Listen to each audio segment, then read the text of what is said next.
et sur ce, je vais un peu spoiler.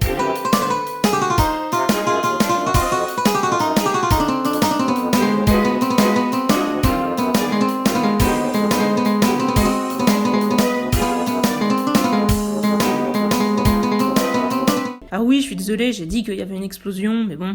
Et le truc qui est intéressant, c'est que la première fois que j'ai vu le film, comme je vous disais, j'avais pas vu le début. Donc quand Danny disait, Tony disait dans sa tête, il faut que tu te souviennes de ce qu'il a oublié, etc., j'avais aucune idée de ce que c'était. Et quand on a commencé à voir les choses qui sont censées nous faire penser à la chaudière de manière un peu indirecte, comme le fait qu'ils sentent des souffles de chaleur dans les bouches d'aération, le fait qu'on voit, il me semble dans le téléfilm qu'on voit l'aiguille de la chaudière qui monte, etc., et moi je savais pas trop ce que c'était, mais on entend un peu un sifflement, etc. C'était quelque chose qui m'angoissait vachement, et puis l'horloge qui affiche minuit moins 1, etc., où on sait qu'à chaque fois qu'elle sonne, il se passe des trucs horribles, et tout ça, moi j'avais très peur des explosions à l'époque, et le fait que j'étais pas sûre que ça allait être ça, mais que ça jouait sur mon angoisse de l'explosion, et que ça a effectivement fini par arriver, c'est quelque chose qui m'avait marqué, et quand j'ai revu le film du début, et qu'il y a eu tous les warnings sur la chaudière, à l'époque j'avais trouvé ça extrêmement stylé. Bon, aujourd'hui je me dis limite qu'il en fait un peu trop, enfin surtout au début, avec le « vous oublierez pas la chaudière, hein, non vous l'oublierez pas, et vous êtes sûr, hein, 2 fois par jour, et puis vous savez, elle grimpe très vite, hein, et puis ils en parlent tellement de la chaudière qu'on voit venir à 10 000 que c'est ce qui va se passer. Encore une fois, comme je vous dis, je pense que c'est assumé, que ce livre est une tragédie, et que du coup c'est pas grave en fait qu'on sache dès le début qu'il va y avoir une explosion, qu'il va y avoir un problème avec la chaudière. Je pense que c'est même normal de le voir venir. Vous me direz ce que vous en pensez, mais je pense que c'est fait exprès, que ce soit écrit gros comme une maison qu'il va y avoir un problème avec la chaudière. Parce qu'encore une fois, le but du livre, c'est pas de faire du suspense. Pour ce qui est de la femme de la chambre 217, moi, elle m'a marqué énormément dans le film, beaucoup moins dans le livre, mais le fait que je revisualise la scène du film en lisant le livre fait que c'est une scène quand même que j'appréhende à chaque fois que je la lis un petit peu. Je trouve que vraiment, c'est probablement le moment qui m'a le plus marqué du téléfilm. J'ai cru comprendre que même les voyants trouvaient que c'était peut-être un moment qui était plutôt bien, qu'il y avait beaucoup de moments cheap, mais que ce moment-là, pourquoi pas. Et d'ailleurs, c'est un truc qui a beaucoup changé dans celui de Stanley Kubrick, du coup, il n'y a pas vraiment de choses similaires auxquelles on peut le comparer. Oui, donc on peut comparer les fins des 3 dans le livre. Jack, je vous disais, oui, je trouve qu'il y a un truc un peu violent. Il essayait vraiment de résister, il continuait à aimer son fils, etc. Il y avait des petits moments où il était énervé contre lui, et où il se disait, quand même, s'il n'avait pas désobéi, s'il n'avait pas volé le pass et qu'il n'avait pas été dans la chambre alors que je lui avais interdit de le faire, tout ça, ça lui serait pas arrivé, c'est quand même de sa faute, etc. On peut se dire que c'est un peu un préambule, mais je trouve que c'est sans commune mesure avec le fait d'envisager de le tuer, en fait. Le moment où vraiment on lui dit « va tuer ta famille » et où il est en mode « ouais, j'y vais », moi je trouve que c'est un peu trop rapide par rapport à avant, même si il avait déjà fait en sorte de rester coincé dans l'hôtel. Mais rester coincé dans l'hôtel, il y avait le côté c'est mon travail, et si j'arrive pas à faire ça, on va faire quoi ? On va pointer à Pôle emploi, on va finir en SDF. Il y avait vraiment les menaces concrètes qui faisaient qu'il avait envie de rester dans l'hôtel, et que du coup les choses surnaturelles pouvaient l'y pousser, mais il pouvait aussi rationnellement être d'accord avec ça. Mais vraiment le moment où on lui a dit va tuer ta femme et ton fils, et où il approuve, alors oui, il a bu. Je trouve qu'il aurait peut-être fallu plus insister sur le fait que il était conscient qu'ils allaient tous vivre après... Alors, c'est un peu le cas, parce que Grady, il nous dit « Oui, mes filles dorment à l'étage, ma femme travaille dans les cuisines, etc. » Et on dit à Jack qu'il aura une place de gardien à l'hôtel, et il dit plusieurs fois qu'il va corriger sa femme et son fils, et qu'après, ils comprendront qui c'est qui commande, et qu'après, ils iront mieux, et on sent qu'il se dit pas « Après, ils seront morts, ils existeront plus », qu'il se dit « Après, ils m'obéiront plus, et ma famille sera enfin ce que je voudrais qu'elle soit. » Donc, il y a quand même des sous-entendus qui vont continuer à exister, et que c'est pour ça qu'il envisage de les tuer, mais j'aurais peut-être préféré que ça insiste plus là-dessus, et peut-être que ça insiste plus aussi sur le pourquoi il était passé du « je fais du déni complet sur le surnaturel » à « je fais comme si le surnaturel allait de soi ». Alors peut-être que vous allez me dire « oui, mais quand on fait du déni, en fait, c'est un peu le danger ». Mais dans ces cas-là, il aurait peut-être mieux fallu décrire justement ce basculement. Le déni, c'est vrai que c'est compliqué à exprimer. Il me semble quand même que dans Cimetière, justement, on le voyait plus et de manière plus réaliste. Alors je vous le redirai si je relis Cimetière, si je suis toujours d'accord avec moi-même, parce qu'encore une fois, je l'ai lu quand j'étais jeune, et donc j'avais certainement des standards moins élevés, et j'étais plus facilement fascinée, parce que j'avais jamais vu personne évoquer ces sujets, et donc forcément j'avais une impression de révélation de ouf gueudin. J'étais extrêmement reconnaissante à Stephen King de mettre tout ça à plat. pour qu'on puisse expliciter les sentiments. Vraiment, je recommande à tous les autistes de lire du Stephen King, parce que si vous voulez expliciter les sentiments humains et comprendre des choses compliquées que vous subissez sans arrêt, mais que vous comprenez absolument pas, lui, il a le manuel. Il peut vous expliquer dans le détail et vous faire partager les émotions. Vous direz, ah oui, d'accord, c'est pour ça, en fait, que les gens violents le sont. C'est pour ça, que des gens font des choses aussi inexplicables, aussi irrationnelles, etc. Si avant, vous étiez vraiment dans l'incompréhension la plus totale, avec Stephen King, je peux vous dire que ça peut vous permettre de pas mal évoluer à ce niveau. Mais je trouve que le fait qu'il soit passé du ça n'existe pas à je leur parle et je suis avec eux complètement, j'aurais bien aimé qu'il y ait une petite transition, une petite explication. Peut-être même qu'on voit, entre guillemets, une sorte de suicide indirect mental de lui avant, qu'en fait, qu'il pensait que ce qu'il avait écrit c'était complètement de la merde, qu'il deviendrait jamais écrivain, etc. Et que du coup, il avait l'impression que, en fait, la seule chose justement qui réussissait c'était d'être gardien, et que finalement, sa place ce serait peut-être d'être ici pour toujours, vu que dans le monde extérieur il s'était jamais senti chez lui, ou je sais pas, enfin, peut-être, une espèce de prise de conscience de tout ça. Après, vous allez peut-être me dire justement que le principe, encore une fois, de Jack, c'est qu'il était sur la fin vraiment plus lui-même. Donc qu'on sente moins le lien entre le lui d'avant et l'espèce de monstre qu'il est devenu. C'est peut-être un moyen justement de nous montrer que il est possédé. Mais je trouve que ça aurait été plus intéressant si on avait vu qu'il était possédé avec son consentement, parce que dans la réalité, quand vous êtes violent, il y a forcément des raisons, et je pense qu'on peut les expliciter sans que ça soit nuisible à la manière de comprendre l'émotion. Je sais pas si vous verrez ce que je veux dire, et n'hésitez vraiment pas à me dire ce que vous en pensez. Donc voilà, je pense qu'on aurait peut-être pu faire un peu mieux sur ce basculement-là, et aussi sur le basculement de Danny, qui est passé du je veux pas savoir, je veux pas voir, je veux pas comprendre, le monstre c'est un monstre, etc. De jamais se dire c'est mon père, de vraiment juste se dire c'est un monstre, et de dire je veux pas savoir, je veux pas comprendre, je ferme les yeux, c'était un cauchemar, je me souviens plus, tout ça, à le gamin qui a la force de regarder son père en face et de lui dire non, vous êtes pas mon père, vous êtes l'hôtel, et de toute façon on va pas se laisser faire, etc. Et le fait qu'il dise ça, ça le fait planter, Jack, et je trouve ça un peu facile en fait que ça le fasse planter. Parce que, justement, je trouve qu'il y a encore une fois de la complaisance dans le fait de dire, d'un côté, il y a la personne, et d'un côté, il y a le mal absolu. Non, je pense que dans la réalité, il y a vraiment une pente progressive entre les deux, et cette pente progressive, Stephen King nous la montre toujours sur le début, parce qu'il a ce besoin de montrer que les gens ont leur libre arbitre, et que du coup, ils ont consenti au fait que le mal entre en eux, mais en fait, cette pente progressive, chez lui, elle commence toujours, mais elle finit pas. Au bout d'un moment, le mal est là, et donc la personne, si elle lutte, du coup elle est toujours elle-même, et donc elle est opposée au mal. La personne représente le bien et elle lutte contre le mal, mais sinon, si elle est plus là, elle a juste disparu, elle a été annihilée, et il n'y a pas vraiment le moment où la personne est encore là, mais où elle est en train de consentir au mal et de fusionner avec. Et je trouve ça un peu trop facile, et donc voilà, je pense que c'est dommage.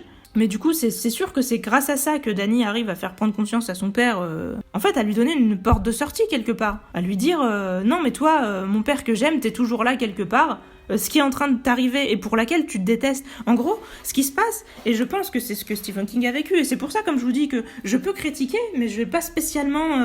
Enfin, j'aime quand même le livre, et j'ai beaucoup d'affection pour, et je le considère comme quelque chose de vrai. Je demande pas qu'il soit modifié réellement, mais je peux pas m'empêcher de dire ce qui m'a pas plu, et je pense que c'est normal que je le fasse, et que je suis là pour ça aussi. Je pense que Stephen King, il a lui-même besoin de cette porte de sortie.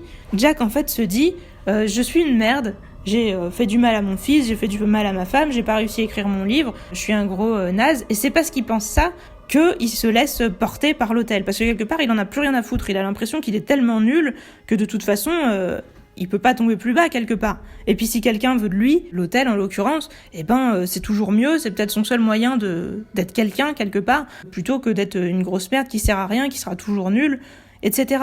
Et donc en gros, c'est son amour propre ou sa fierté mal placée, ou voilà, peu importe comment vous appelez ça, qui se laisse faire par l'hôtel.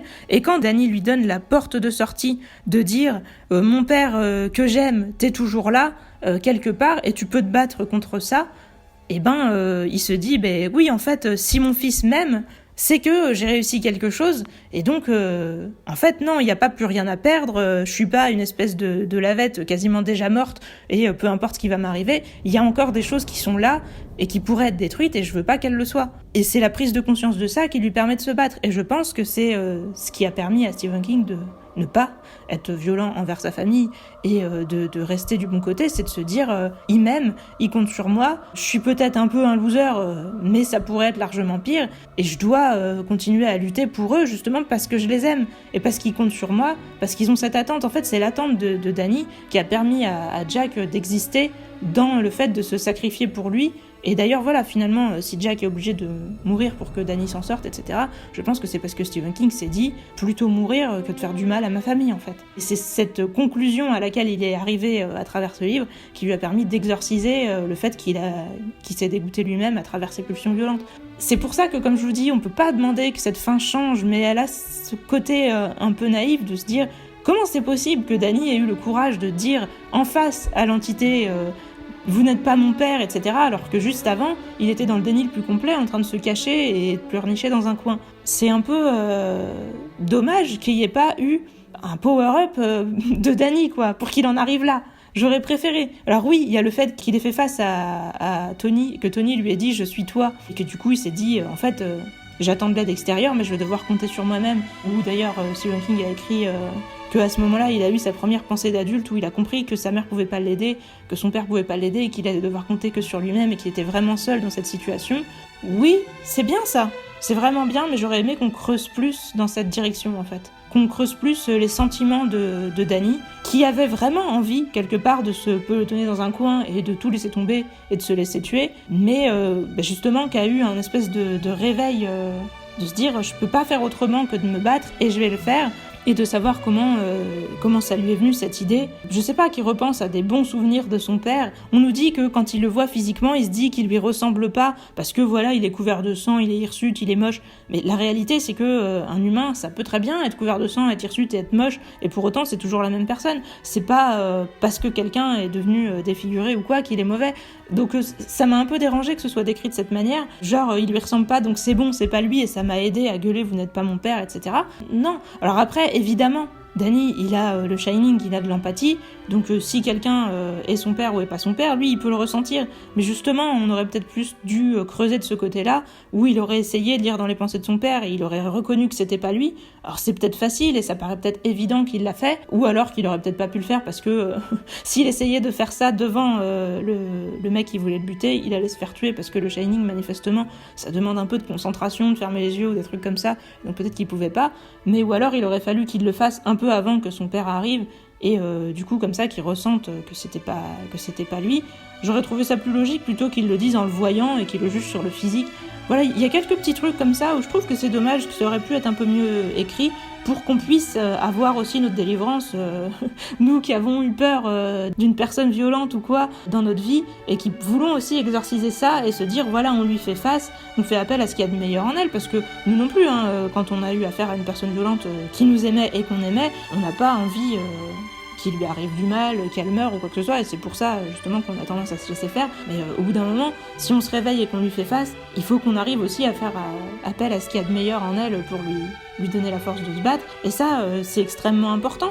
Mais je pense que ouais, on aurait pu faire un truc plus progressif pour qu'on puisse plus le vivre à travers Danny là-dessus. Mais évidemment, c'était pas ça que Stephen King a vécu, c'était pas ça qu'il était vraiment en train de mettre en scène. Du coup, c'est logique que vraiment ce qu'il est le mieux écrit, ce soit Jack et ce qui se passe autour de Jack, plus que ce qui se passe autour de Danny finalement, où Danny c'est juste l'admiration qu'il a pour son fils, pour son innocence, pour son amour, pour sa créativité, pour la promesse qu'il représente, etc.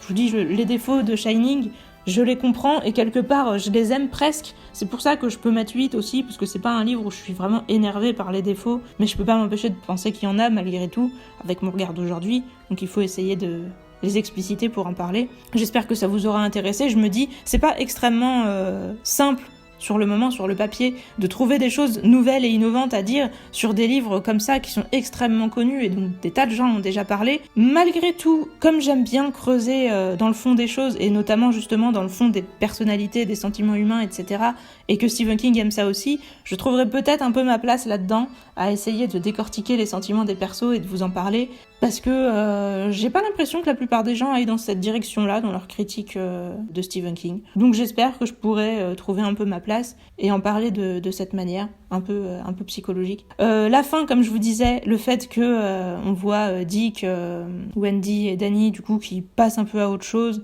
où on sait qu'ils resteront marqués et traumatisés, mais que... Bon, ils s'en sont sortis. C'est une fin, comme je vous disais, facile et un peu creuse, qu'on oubliera tous. D'ailleurs, je l'avais complètement oublié. Encore mention au fait qu'il pêche, que c'est présenté comme quelque chose de positif, de regarder le poisson mourir hors de l'eau, etc. Je suis toujours un peu perturbée dans les livres où la chasse ou la pêche ou quoi sont présentés comme des choses positives. Alors, s'il mange le poisson après, ça va, ou s'il le relâche après, ça va. Mais dans le téléfilm, on voyait Danny sous l'apparence du coup de Tony, vu que Tony était une version plus âgée de Danny qui réussissait à passer un diplôme ou quoi, et le fantôme de son père qui lui faisait coucou et qui lui disait je t'aime, et il disait c'est ce qui m'a manqué. Et j'ai vu justement sur l'article là de Club Stephen King FR que il disait que c'était un clin d'œil que Stephen King avait mis pour le film de Kubrick. Alors je trouve ça très drôle de cette manière. C'est bien aussi en fait juste comme truc interne au film, parce que c'est logique en fait que Danny pense ça. La dernière scène qu'il a eue avec son père, c'était un peu une scène de violence, et qu'il ait besoin d'entendre un espèce de dernier je t'aime pour pouvoir lui dire au revoir et tout. Ça se comprend. Donc elle est compréhensible de deux manières et c'est cool. C'est vraiment cool. Je vous dis, j'aime vraiment ce téléfilm. Je suis peut-être la seule personne au monde à l'aimer, donc je l'aime d'autant plus. Envers et contre tout. Vous me direz, si vous le trouvez extrêmement cheap visuellement, qu'est-ce qui vous dérange ? Je crois qu'il y a des gens aussi qui sont dérangés par le fait justement que le film ait une copie conforme du roman. Pour moi, c'est pas un défaut, en fait. Le but, c'était justement de mettre le roman en film pour les gens qui lisent pas, ou pour les gens comme moi à l'époque, qui sont jeunes et qui, du coup... la lecture, c'est un truc rebutant pour eux, et qui ont découvert Stephen King grâce à ça, et qui vont peut-être se mettre à la lecture grâce au fait qu'ils ont vu le film. Je sais que les gens qui sont réellement fans de cinéma ne voient pas les films comme un espèce de moyen de populariser les livres, et qu'ils ont l'impression que c'est un art à part entière. Malheureusement, c'est un art à part entière pour les voyants et pas pour les non-voyants, parce que la majorité de l'art du cinéma est quand même concentrée dans le visuel. C'est certainement aussi une explication qui fait que j'adore quasiment tous les téléfilms qui sont de Stephen King, alors que la majorité des gens ne les trouvent pas intéressants, parce qu'ils sont faits comme des livres, et que du coup moi je les aime comme ça, et que c'est pas ça qu'aiment ou qu'attendent les gens qui aiment réellement le cinéma. Après le Stephen King de Kubrick, on en pense ce qu'on veut, encore une fois, je pense pas que beaucoup de non-voyants vont l'aimer. Si jamais vous êtes non-voyant et que vous aimez le King de Kubrick, non, que vous aimez le Shining de Kubrick, n'hésitez pas à me le dire. Je crois que je l'ai eu en audio description, il faudrait que j'ai le courage de me le taper un jour, parce que ça serait certainement plus intéressant en audio description que sans.